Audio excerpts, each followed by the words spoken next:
निर्माण आईएएस के YouTube channel पे मैं नवीन प्रताप तंवर आप सभी का स्वागत करता हूं। तो आइए शुरू करते हैं आज के हमारे करंट अफेयर पे आधारित एमसीक्यूज़। आज का हमारा पहला प्रश्न है, नाइटिंगेल 19 जो हाल ही में समाचारों में चर्चा में रहा। ए, कोविड-19 के प्रति जागरूकता फैलाने के लिए लिखी गई एक विश्व प्रसिद्ध कविता।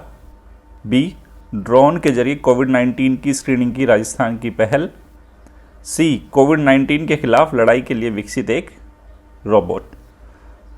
और डी, उपयुक्त में से कोई नहीं। अब आपको बताना है कि नाइटिंगेल 19 के बारे में जो हाल ही में समाचारों में चर्चा में है, ए, बी, सी या डी में से सही उत्तर क्या है। और इस प्रश्न का सही उत्तर है ऑप्शन सी।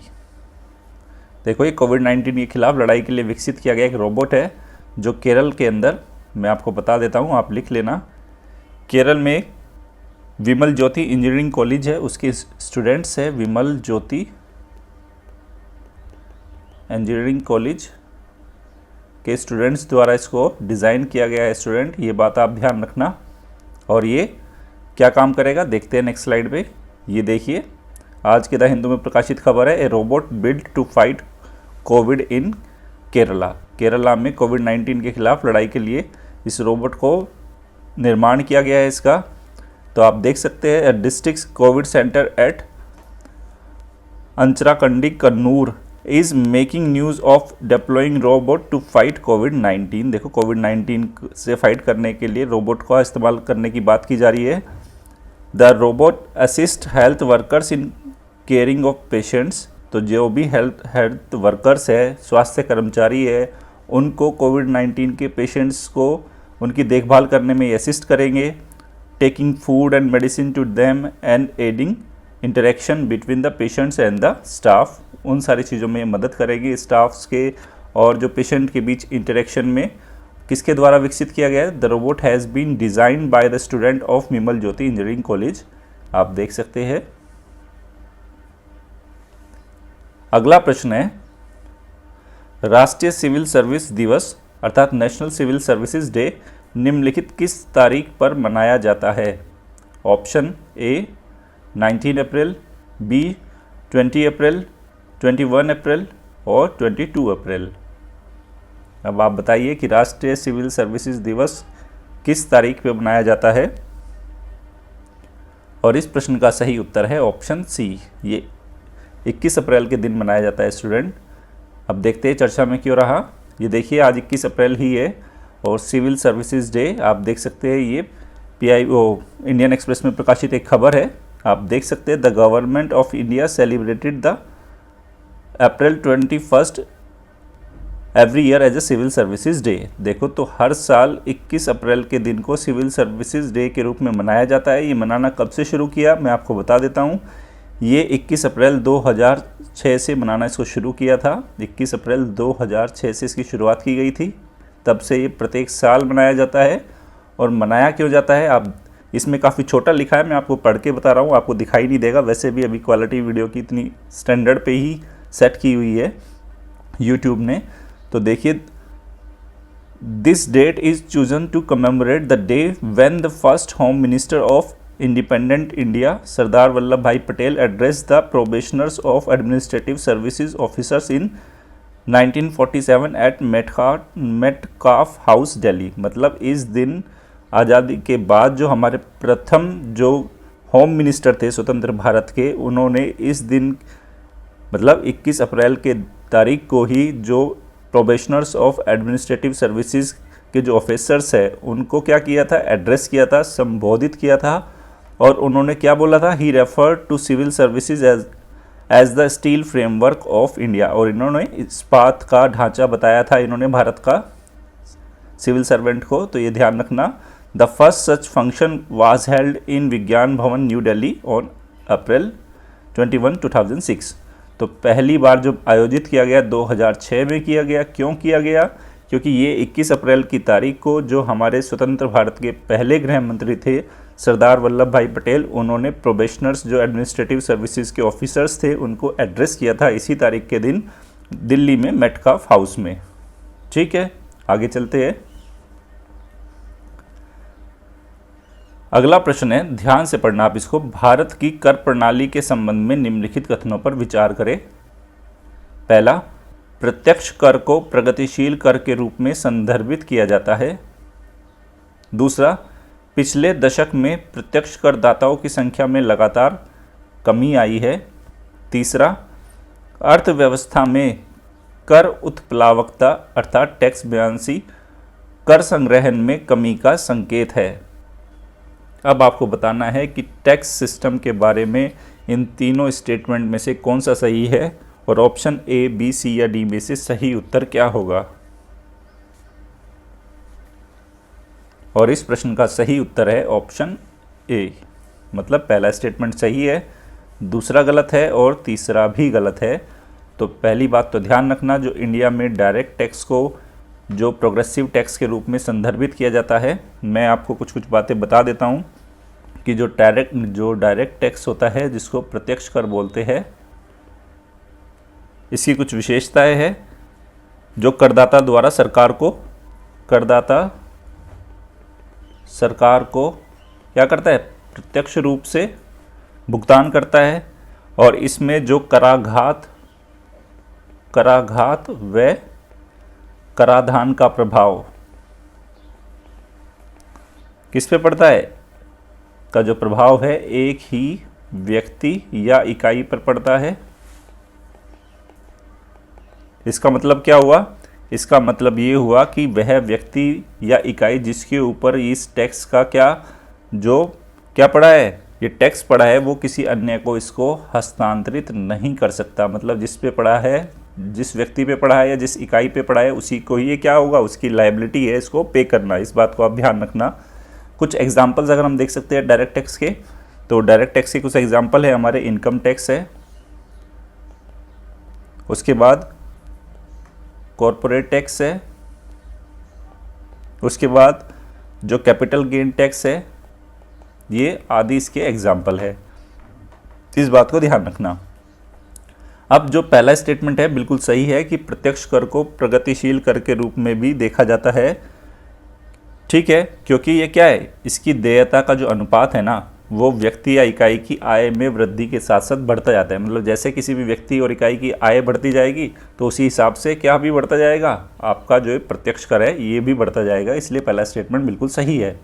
अब ये बाकी दूसरे और तीसरे स्टेटमेंट को देखते हैं एक बार। दूसरा स्टेटमेंट क्या है कि पिछले दशक में प्रत्यक्ष करदाताओं की संख्या में कमी आई है।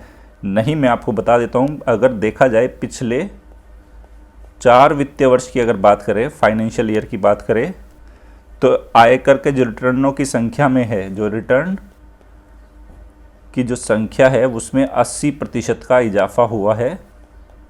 तो ये इंगित करता है कि पिछले एक दशक में क्या कमी आई है, नहीं। उसके साथ साथ कुछ और भी फैक्ट बता देता हूँ मैं कि जो वर्ष 2017-18 की अगर बात करें वित्त वर्ष की, तब प्रत्यक्ष कर और जीडीपी का अनुपात, मतलब डायरेक्ट टैक्स और जो जीडीपी अनुपात है वो बढ़ के कितना हुआ है, 5.98%, जो भी किस बात का इंगित करता है कि जो पिछले 10 वर्षों में सर्वाधिकता ये डायरेक्ट टैक्स और जीडीपी का रेशो।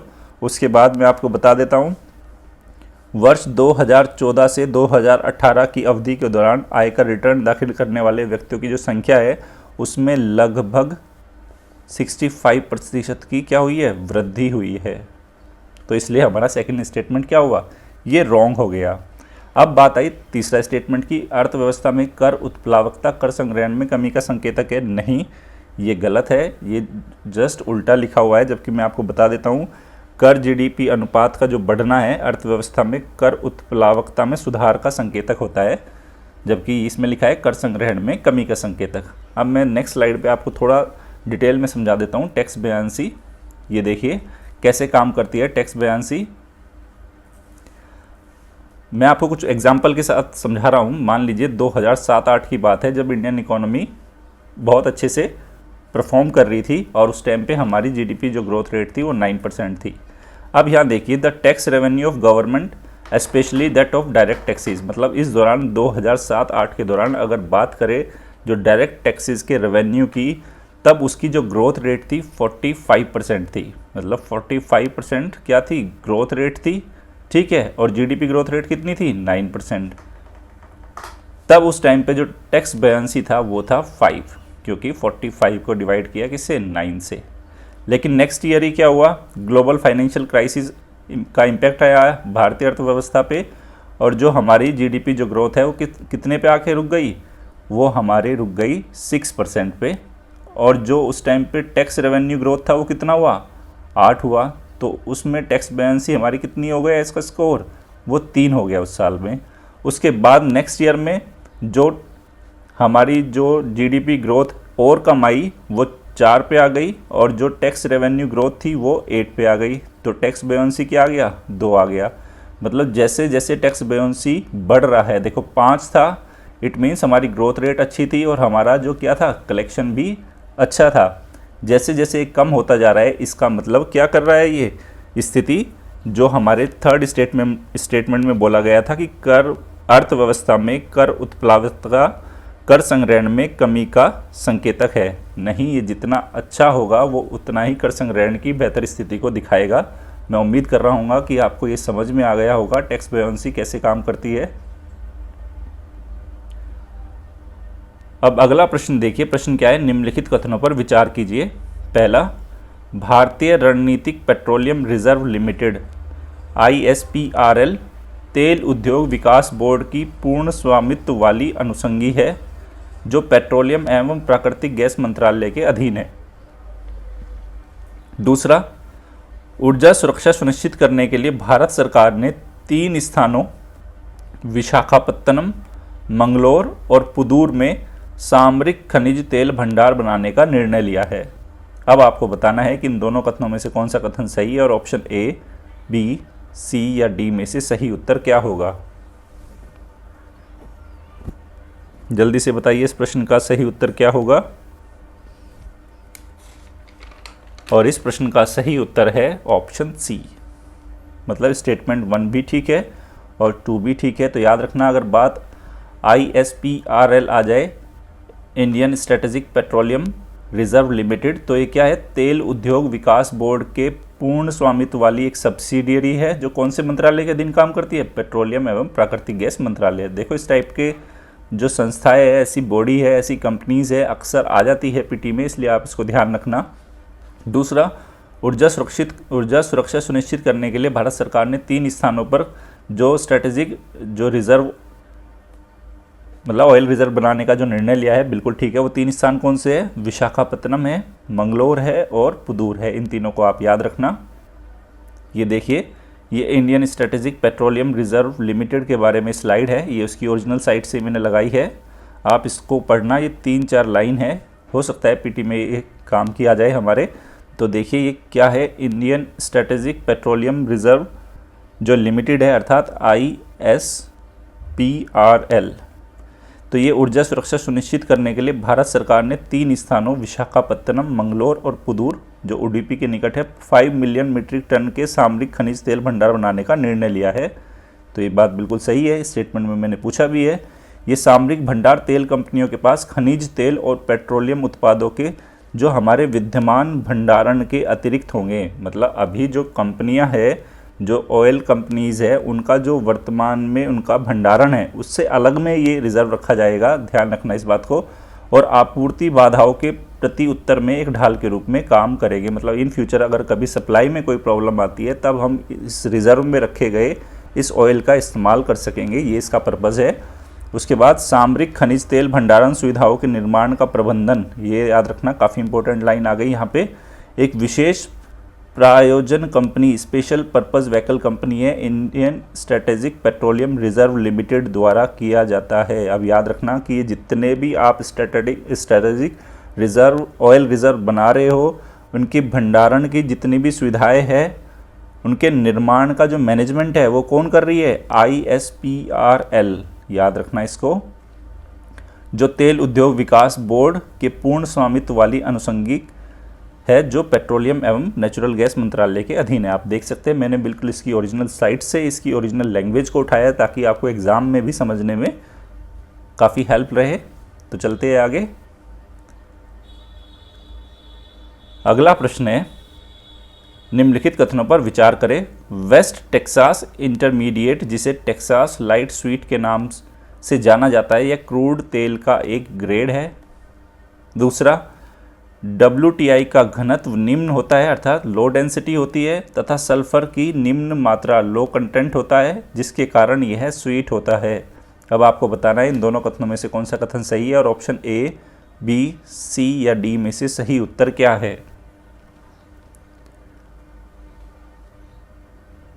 और इस प्रश्न का सही उत्तर है ऑप्शन सी, मतलब ये दोनों ही स्टेटमेंट सही है स्टूडेंट। तो याद रखना, वेस्ट टेक्सास इंटरमीडिएट, जिसे टेक्सास लाइट स्वीट के नाम से जाना जाता है, क्रूड ऑयल का एक ग्रेड होता है। तो मैं आपको बेसिकली बता देता हूँ कि जो हमारा प्राइमरी रूप से अगर देखा जाए तो 4 टाइप के हमारे क्या होते हैं, ऑयल होते हैं, 4 टाइप। वो कौन कौन से ऑयल होते हैं ये ध्यान रखना, मैं लिखवा रहा हूँ। एक होता है द वेरी लाइट ऑयल, एक होता है लाइट ऑयल, एक होता है मीडियम ऑयल, और एक होता है हमारा हैवी फ्यूल ऑयल। तो इस बात को आप ध्यान रखना, 4 प्रकार का होता है, जिसमें से हमारा एक जो वेस्ट टेक्सास इंटरमीडिएट है वो लाइट स्वीट के नाम से जाना जाता है, लाइट ऑयल की कैटेगरी का है। इसकी खास खूबी क्या होती है, इसका घनत्व कम होता है और सल्फर की मात्रा कम होने के कारण यह स्वीट होता है। अब ये MCQ बनाया क्यों, ये देखिए, ये काफ़ी इंटरेस्टिंग है। आप देख सकते हैं इंडियन एक्सप्रेस में प्रकाशित खबर है कि US ऑयल क्राइसिस 300%। आप देख सकते हो जो US ऑयल है, जिसको बेसिकली WTI के नाम से भी जाना जाता है, जो वेस्ट टेक्सास इंटरमीडिएट, तो यहाँ पे जो इस ऑयल की क्वालिटी है उसको WTI के नाम से जाना जाता है। आप इसको देख सकते हैं, ये 300% नीचे गिरा है। आप इस, अगर आपको ये नज़र आ रही होगी इस स्लाइड में जो मैंने बॉक्स लगाया है, आप देख सकते हैं प्राइस एकदम से कहाँ अप्रैल के अंदर आके कितना नीचे गिर गए हैं। ये 300% की गिरावट हुई है। कारण क्या है, जो अभी आप जानते हैं कि कोविड-19 के चलते ऑयल की कंजप्शन घटा है वैश्विक स्तर पे, प्रोडक्शन तो ज़्यादा है और उसका जो डिमांड है वो कम हुई है, जिसके चलते क्या हुआ, रिज़र्व करने में, उसको स्टोरेज करने में प्रॉब्लम आ रही है, जिसके चलते अभी इसमें 300% की गिरावट हुई है। ये बात काफ़ी ध्यान रखने वाली बात है। नेक्स्ट है सोशल स्टॉक एक्सचेंज SSE के संबंध में निम्नलिखित कथनों पर विचार करें। पहला, यह फंड जुटाने का एक इलेक्ट्रॉनिक प्लेटफॉर्म है। दूसरा, SSE को सेबी के विनियामकीय अधिकार क्षेत्र में स्थापित किया जाएगा। अब आपको बताना है कि सोशल स्टॉक एक्सचेंज के बारे में इन दोनों कथनों में से कौन सा कथन सही है, जल्दी से बताइए। और इस प्रश्न का जो सही उत्तर है वो है ऑप्शन सी, मतलब स्टेटमेंट 1 भी सही है और 2 भी सही है। तो याद रखना, सोशल स्टॉक एक्सचेंजेस जो क्या है, एक फंड जुटाने के एक इलेक्ट्रॉनिक प्लेटफॉर्म के रूप में काम करेगा, और जब इसको स्थापित किया जाएगा तो सेबी के विनियामकीय अधिकार क्षेत्र में स्थापित किया जाएगा। अब ये चर्चा में क्यों आया, ये देखिए, PIB में प्रकाशित एक खबर थी। हालांकि ये खबर जो हमारे यूनियन बजट 2019-20 की है, लेकिन महत्वपूर्ण है प्रीलिम्स के पॉइंट ऑफ व्यू से, इसको याद रखेंगे। Union budget proposes creation of social stock exchange under the regulatory ambit of security and exchange board of India. SEBI के अधीन एक सोशल स्टॉक एक्सचेंज को उसको सृजित करने का विचार चल रहा है for listing social enterprises and voluntary organisation, जिसमें जो सामाजिक उद्यम और स्वैच्छिक संगठन होंगे उनको लिस्ट किया जाएगा। आप देख सकते हैं, ये काफ़ी इंपॉर्टेंट है ये पैराग्राफ, और नीचे वाला भी मैं पढ़ देता हूँ। The finance minister said it is time to take over capital market closer to mass and meet various social welfare objectives related to inclusive growth and financial inclusion। जो वित्त मंत्री हमारी है निर्मला सीतारमन जी, उनका कहना है कि इंक्लूसिव ग्रोथ के और फाइनेंशियल इंक्लूजन का जो हमारा ऑब्जेक्टिव है उसको पूरा करने के लिए हमें कैपिटल मार्केट को लोगों के नज़दीक लेके जाना होगा, सोशल वेलफेयर के ऑब्जेक्टिव्स के करीब लेके आना पड़ेगा। The minister further stated, I propose to initiate step towards the creating an electronic fund raising platform. एक तब उन्होंने बोला कि एक इस तरह का मैं प्लेटफॉर्म को, इलेक्ट्रॉनिक फंड रेजिंग प्लेटफॉर्म का स्थापना करने की दिशा में कुछ प्रयास उठाने जा रही हूँ, या ऐसा कुछ प्रयास है सोशल स्टॉक एक्सचेंज के नाम से under the regulatory ambit of जो सेबी है, security exchange board of India. तो याद रखना। तो अगर बात आ जाए सोशल स्टॉक एक्सचेंज, तो अभी ये प्रस्तावित है कि सेबी के अधीन स्थापित किया जाएगा, ताकि जो हमारे सोशल वेलफेयर के ऑब्जेक्टिव्स है किससे जुड़े हुए, जो समावेशी विकास और वित्तीय समावेशन से जुड़े जो ऑब्जेक्टिव्स हैं उनको अचीव किया जा सके। अगला प्रश्न है, और इसको वेरी इंपॉर्टेंट नोट करना। प्रश्न देखिए क्या है, विभिन्न राज्यों के मध्य लॉजिस्टिक्स सुगमता सूचकांक 2019 अर्थात logistic ease across different states leads index 2019 के संबंध में निम्नलिखित कथनों पर विचार करें। पहला, यह सूचकांक आरबीआई ने नीति आयोग के सहयोग से विकसित किया है। दूसरा, सूचकांक में तमिलनाडु सर्वोच्च स्थान पर है। तीसरा, इसके तहत केवल अंतर्राष्ट्रीय व्यापारों पर ध्यान केंद्रित किया गया है। अब आपको बताना है कि उपयुक्त में से कौन सा या से कथन, याद रखना यहाँ पे लिखा है सही नहीं है।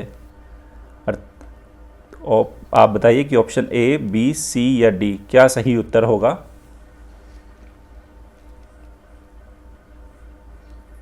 और इस प्रश्न का जो सही उत्तर है वो है ऑप्शन डी, मतलब स्टेटमेंट 1 भी इसने पूछा है सही नहीं है, अर्थात ये पूछ रहा है कि कौन कौन से स्टेटमेंट गलत है। तो स्टेटमेंट 1 भी गलत है, 2 भी गलत है और 3 भी। तो ये तीनों ही स्टेटमेंट रॉन्ग हुए। अब आगे देखते हैं कि इसका जो विकास किया है, इसको जो हमारा logistics ease across different state सूचकांक है, इसके बारे में मैं आपको बता देता हूँ। ये देखिए, पहले मैं आपको बताता हूँ इसको जारी कौन करता है। तो इसको जारी जो करने का जो काम है, सूचकांक को वाणिज्य एवं उद्योग मंत्रालय ने डेलॉइट के सहयोग से विकसित किया है। इसको डेलॉइट के सहयोग से विकसित किया है। और दूसरा, इस जो संस्करण है 2019 का, इसमें लिखा है केवल अंतर्राष्ट्रीय व्यापारों पर ध्यान केंद्रित करता है। मैं आपको बता देता हूँ, इसमें बात की गई है घरेलू प्लस अंतर्राष्ट्रीय, ये दोनों व्यापारों पर ध्यान केंद्रित करता है। इसलिए हमारा जो तीसरा स्टेटमेंट भी रॉन्ग हुआ। और पहला स्टेटमेंट जो इसमें दूसरा वाला है कि सूचकांक में तमिलनाडु सर्वोच्च स्थान पे है, मैं आपको बता देता हूँ कि तमिलनाडु सर्वोच्च स्थान पर नहीं है, इसमें गुजरात सर्वोच्च स्थान पे है। तो इसलिए तीनों स्टेटमेंट ही गलत हुए। ये देखिए, आप देख सकते हैं लीड्स स्कोर दिखाया गया है 22 राज्यों का। आप देख सकते हैं सबसे ऊपर इसमें कौन है, गुजरात, उसके बाद पंजाब और तीसरा है आंध्र प्रदेश। टॉप 3 का नाम याद रखेंगे हम, गुजरात, पंजाब और आंध्र प्रदेश। तो ये 1, 2, 3 हो गया। उसके बाद देखिए, अगर लीड्स का स्कोर देखा जाए हिली नॉर्थ ईस्ट स्टेट्स के अंदर, तो वहाँ नंबर 1 रैंक किसकी है, त्रिपुरा की, और 2 है सिक्किम की, ये याद रखेंगे हम। और अगर बात की जाए यूटीज़ की, तो यूटीज़ में नंबर 1 रैंक किसकी है, चंडीगढ़ की, और नंबर 2 है दिल्ली की। तो ये आप लीड्स स्कोर के बारे में याद रखें। अगर लीड्स इंडेक्स आ जाए, logistic ease across different state index 2019, तो इतनी इन्फॉर्मेशन जो सफिशिएंट रहेगी प्रीलिम्स के लिए। आगे चलते हैं। अगला प्रश्न है, सरल इंडेक्स के संबंध में निम्नलिखित कथनों पर विचार करें। पहला, इसे नवीन एवं नवीकरणीय ऊर्जा मंत्रालय द्वारा जारी किया गया। दूसरा, इस सूचकांक का जो मुख्य उद्देश्य है वो सोलर रूफ टॉप की जगह टॉप है, बाजारों की स्थापना में नीतिगत सहायता प्रदान करना है। अब आप बताइए कि सरल इंडेक्स के बारे में ए, बी, सी या डी में से सही उत्तर क्या होगा। और इस प्रश्न का जो सही उत्तर है ऑप्शन सी, मतलब स्टेटमेंट 1 भी ठीक है और 2 भी ठीक है। तो नेक्स्ट स्लाइड पे जानते हैं सरल इंडेक्स बेसिकली है क्या। ये देखिए, state rooftop solar attractiveness index अर्थात सरल। अब देखिए किसने इसको लॉन्च किया, ministry of new and renewable energy ने लॉन्च किया है state rooftop solar attractiveness index सरल के नाम से। उसके बाद देखिए, सरल is the first of its kind, अपने प्रकार का पहला इंडेक्स है जो क्या करता है, provide a comprehensive overview of state level measures adopted to facilitate roof top solar deployment. मतलब ये अपने आप का पहला ऐसा इंडेक्स है, सूचकांक है, जो राज्यों द्वारा अपने स्तर पे जो कदम उठाए गए हैं किसके लिए, रूफटॉप सोलर डिप्लॉयमेंट के लिए, उनका जो व्यापक रूप से क्या करता है, इसकी समीक्षा करता है। सरल, याद रखना।